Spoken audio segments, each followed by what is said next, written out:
Transparent గా elections నిర్వహించాలి మళ్ళీ అని అంటున్నారు. ప్రతిపక్షాలకి ఓట్లు వేసే కమ్యూనిటీని లక్ష్యంగా చేసుకున్నారు. 100% మా దగ్గర ఆధారాలు ఉన్నాయి అని మాట్లాడుతున్నారు. మరి ఏంటి 100% ఆధారాలు ఉన్నాయని అంటున్నారు? సిఈసి మీకు అనుకూలంగా పనిచేస్తుందా? సిఈసి పారదర్శకంగా లేదా? సిఈసిని కూడా మీ చేతుల్లో పెట్టుకున్నారా? ముందుగా మీకు అలాగే ప్రైమ్ ప్రేక్షకులకి ప్రజలకు నష్టం. ఇప్పుడు రాజీవ్ గాంధీ గారు తీసుకొచ్చిన కాన్స్టిట్యూషన్ కానీ అంతకుముందు వీళ్ళు చాలా చెప్పాలంటే కాంగ్రెస్ పార్టీ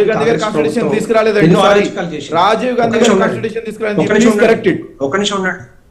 ఊరికే మధ్యలో మాట్లాడద్దు. మాట్లాడండి మీరు మీరు కొద్దిసేపు ఆగుతారా? మాట్లాడండి. జస్ట్ మీరు మధ్యలో రన్నింగ్ కామెంట్ చేయొద్దు. మీకు మంచి చదువుకున్న వాళ్ళు వచ్చినట్టు కనపడతా ఉన్నారు. రన్నింగ్ కామెంట్ ఎందుకు చేస్తారు? మీరు మాట్లాడిన సేపు నేను మంచి కామ్ కూర్చొని విన్నా.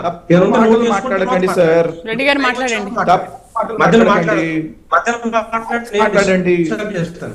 అది నేను ఏమంటున్నంటే రాహుల్ గాంధీ గారికి వేరే ఆలోచన ఏమీ లేదు. ఒక రాజ్యాంగబద్ధ సంస్థల్ని బ్లేమ్ చేయడానికి ప్రయత్నం చేస్తా ఉన్నాడు. ఒక ఫారెన్ ఎజెండాని తీసుకొచ్చి ఇక్కడ ఇంప్లిమెంట్ చేయడానికి ప్రయత్నం చేస్తా ఉన్నాడు. ఒక CEC chief election commission of India sir తీసుకొచ్చినాక స్పెషల్ రివిజన్ పిటిషన్ తీసుకొచ్చినాక స్పెషల్ ఇంటెన్సివ్ రివిజన్ తెచ్చినాక దాని మీద ఎక్కడైతే దొంగ ఓట్లు ఉన్నాయో, ఎక్కడైతే అన్వాంటెడ్ ఓటర్స్ ఉన్నారో, ఎక్కడైతే చొరబాటుదారులు ఉన్నారో, ఎక్కడైతే బంగ్లాదేశీలు కానీ రోహింగ్యాలు కానీ మిగతా దేశాల నుంచి వచ్చి ఇక్కడ స్థిరపడి ఓటర్ సంపాదించుకున్నారో అలాంటి వాళ్ళని కానీ డూప్లికేట్ ఓటర్స్ కానీ ఈ యొక్క స్పెషల్ సర్ని తీసుకొచ్చి ఇంప్లిమెంట్ చేస్తా ఉంటే రాహుల్ గాంధీ గారు దాని మీద దొంగ ఏడుస్తా ఉన్నారు. ఈయన చెప్తే చేయట్లేదు. అది దానికంటే ఈయన చెప్పక ముందే దాన్ని ఇంప్లిమెంట్ చేస్తా ఉన్నా. బీహార్ లో లక్షల ఓట్లు డూప్లికేట్ ఓట్లు ఉన్నాయి. ఎట్టి పరిస్థితుల్లో ఈ దొంగ ఓట్లు ఉన్నాయి. ఆ ఓట్లను మీరు తీసేయాలి, డెఫినెట్ గా దీని మీద తీసేయాలనే ఆలోచనతోటి తీసుకొస్తే ఈయనేం చేస్తున్నాడు? ఒక రెడ్డు బొక్కు పట్టుకొని, ఒక రాజ్యాంగ పుస్తకం పట్టుకొని ప్రవచనాలు వెదజల్లుతూ ప్రవచనాలు చెప్పుకుంటూ యాత్ర చేస్తున్నారు. అలాగే అక్కడ పని చేస్తా ఉన్నారు, అలాంటి తీసేస్తా ఉన్నారు. మీకు ప్రాబ్లం ఏంటి అంటున్నా. ఇక్కడ మీరు తీసుకొచ్చిన 2004 నుంచి 2014 వరకు కోట్ల మంది చొరబాటుదారులను మీరు ఎంట్రీ ఇచ్చిరే, వాళ్ళకి మీరు ఇచ్చిన ఓటర్లను తీసేస్తున్నాను భయమా? ఎందుకు భయపడతా ఉన్నారు? దేనికోసం భయపడతా ఉన్నారు?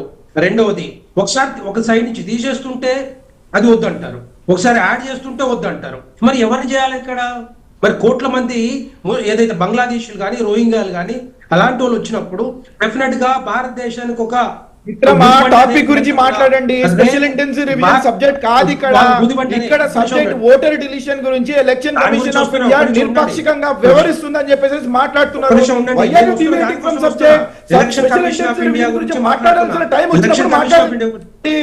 దాంట్లో చెప్తున్నటువంటి అవినీతి గురించి మేము మాట్లాడతాము. ఇక్కడ మాట్లాడాల్సింది మీరు స్పెషల్ ఇంటెన్సివ్ రివిజన్ గురించి కాదండి. డిలీషన్ ఆఫ్ ఓటర్ గురించి, ఎలక్షన్ ఆఫ్ ఓటర్ గురించి, ఎలక్షన్ కమిషన్ ఆఫ్ ఇండియా గురించి, వీటి గురించి మాట్లాడాల్సిన సమాధానం చెప్పమంటే సమాధానం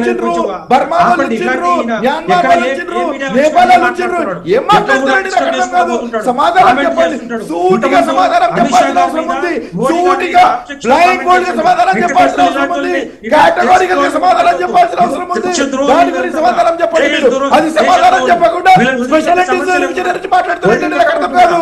శ్రీలంక వీళ్ళని ఆపాలి. ఎందుకంటే ఇంతకుముందు అమిత్ షా గారి మీద, తర్వాత ప్రధానమంత్రి నరేంద్ర మోడీ గారి మీద ఆబ్జెక్షనబుల్ కామెంట్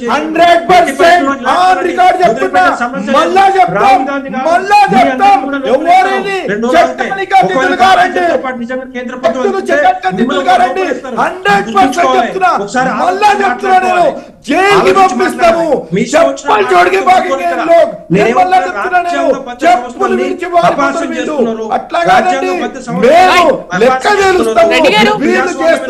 అవినీతి గురించి ప్రజలు డిసైడ్ చేస్తారు. రాజ్యాంగబద్ధ సంస్థల్ని క్లెయిమ్ చేయడానికి ప్రయత్నం చేస్తా ఉన్నాడు తప్పితే. రెడ్డి గారు సరే, ఇప్పుడు వాళ్ళు ఏమంటున్నారు? చోరీ జరిగింది కర్ణాటకలో ఇలా జరిగింది అంటే బీహార్ తర్వాత మళ్ళీ కర్ణాటకని తీసుకొచ్చారు. సరే, ఇప్పుడు వాళ్ళు అడుగుతుంది ఏంటి? విచారణ జరపాలంటూ మేము ఒక అభ్యర్థిని పెడుతుంటే దాన్ని తోసిపుచ్చుతున్నారని అంటున్నారు. సరే, ఇప్పుడు వాళ్ళు కోరినట్టుగా మీరు అభ్యర్థిని ఎందుకు తోసిపుచ్చుతున్నారు? విచారణ జరిపించండి, పోనీ జరిపిస్తే నిజాలు కూడా బయటపడతాయి కదా. అదంతా కూడా ఎలక్షన్ కమిషన్ ఆఫ్ ఇండియా చూసుకుంటది. ఎలక్షన్ కమిషన్ ఆఫ్ ఇండియా ఏవైతే అభ్యంతరాలు వచ్చినాయో అభ్యంతరాలు ఏంటి? ఫస్ట్ అంతకుముందు ఒకసారి 2018, 2023లో ఒకవేళ ఈయన అదే ఎలిగేషన్స్ సుప్రీం కోర్టు దాకా పోయిన ఎలిగేషన్ సుప్రీం కోర్టు స్వతహాగా మీ ఫోన్ మాకు సబ్మిట్ చేయండి, మీ దగ్గర ఎవిడెన్స్ ఉంటే మేము మొత్తం అనలైజ్ చేస్తాం, డేటా అంతా కూడా చూసి డెఫినెట్ గా ఎలక్షన్ కమిషన్ ఆఫ్ ఇండియాకి చెప్తామని చెప్తే అది కూడా పారిపోయాడు. రెండో పాయింట్ కూడా చెప్తా. ఇప్పుడు అన్న కూడా కర్ణాటక మీద ఆనంద నియోజకవర్గం కూడా చెప్పారు. 2018లో బీజేపీ పార్టీ అభ్యర్థి గెలిస్తే 2023లో కాంగ్రెస్ పార్టీ అభ్యర్థి గెలిచారు. అదే అభ్యర్థి మరి కాంగ్రెస్ పార్టీ అభ్యర్థి అదే నియోజకవర్గం గెలిస్తే మరి ఆ దొంగ ఓట్లతో గెలిచిండా? నేను ఎందుకంటూ చెప్తున్నా అంటే 12,078 న్యూ ఓటర్లు జాయిన్ అయ్యారు. ఇక్కడ గెలిపోవటం గురించి మనం మాట్లాడట్లేదు, రైట్స్ గురించి మాట్లాడుతున్నాం మనము, ఇండియన్ కాన్స్టిట్యూషన్ ఇచ్చే రైట్స్ గురించి మనం మాట్లాడుతున్నాం మనము. 6,018 ఓటర్ని తొలగించినప్పుడు 3 సమాధానాలు అడుగుతున్నాము. డెస్టినేషన్ అయిపోయింది చెప్పండి, ట్రయల్ చెప్పండి, టైం స్టాంప్ చెప్పండి అని చెప్పేసి వీటి యొక్క సమాధానం చెప్పాల్సిన బాధ్యత టెక్నికల్ ఎవిడెన్స్ అడుగుతున్నాం మేము. మీరు గెలిపోవటం గురించి మీరు సమర్థించుకోకండి. ప్రజలు నేతలు ఫెయిర్ ఎలక్షన్ జరగాల, ట్రాన్స్పరెంట్ ఎలక్షన్ జరగాల, అది జరగట్లేదు అని చెప్పేసి చెప్తున్నప్పుడు సమాధానం ఇవ్వాల్సిన బాధ్యత ఎలక్షన్ కమిషన్ ఆఫ్ ఇండియా మీద ఉంది.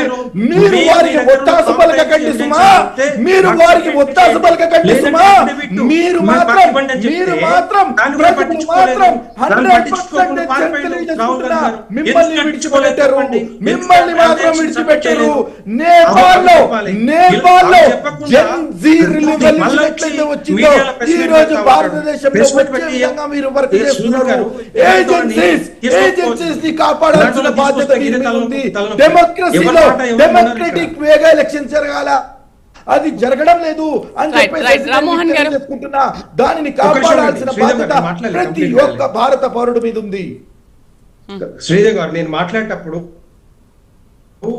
కొంచెం ఓపిక ఉండాలి. ఎవరైనా డిబేట్ కి వచ్చినప్పుడు ఒక పార్టీ నుంచి మాట్లాడేటప్పుడు ఇంకొక పార్టీ వాళ్ళు కూడా తాము కూర్చొని వినాలి. ఎందుకు అన్ని కామెంట్ చేస్తా ఉన్నారు? వాళ్ళు అడగడంలో తప్పు లేదు కదా రెడ్డి గారు, వాళ్ళు అడగడంలో తప్పు లేదు. వాళ్ళు ఎవిడెన్స్ మాకు చూపించండి అని అంటున్నారు. సరే మీరు చూపించండి, కేంద్రంలో ఉన్నది మీరే కదా. డాక్టర్ రెడ్డి గారు సూటిగా సమాధానం చెప్పండి. మీరు చదువుకున్న వాళ్ళలాగా మీరు కనబడుతున్నారు కాబట్టి 3 సమాధానాలు మేము అడుగుతున్నప్పుడు ఎలక్షన్ కమిషన్ ఆఫ్ ఇండియా సమాధానం చెప్పడం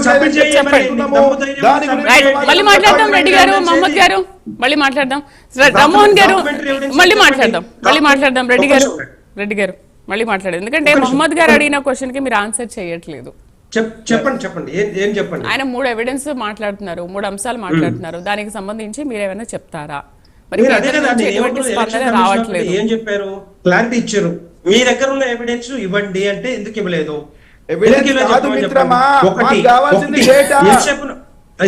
ఒక 4 తీసుకొచ్చి ఇలా ఓట్లు డిలీట్ అయినాయి, ఇట్లా అయినాయి అంటే దానికి కాన్స్టిట్యూషనల్ గా ఎలక్షన్ కమిషన్ ఆఫ్ ఇండియా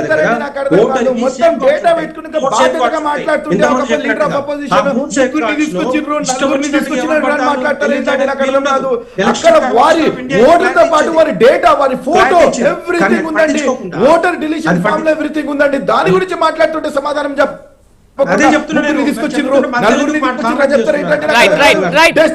మళ్ళీ మాట్లాడదాం, మళ్ళీ వస్తాను రెడ్డి గారు, మళ్ళీ వస్తాను, మళ్ళీ మాట్లాడదాం. టెక్నాలజీ గురించి తెలియజేసుకుంటున్నా నేను మీకు. మేము అడిగేది ఉద్దేశం ఏంటో కూడా నేను మీకు తెలియజేసుకుంటున్నా. డెస్టినేషన్ ఐపీ అంటే డెస్టినేషన్ ఐపీ అడ్రస్ అంటే ఎవరైతే డిలీట్ చేయడానికి ప్రయత్నించిండ్రో వారి యొక్క ఐపీ అడ్రస్ డీటెయిల్స్ అడుగుతున్నాము. ఎందుకు అడుగుతున్నాము అని అంటే ట్రేసబిలిటీ అండి, ట్రేసబిలిటీ. ఎవరైతే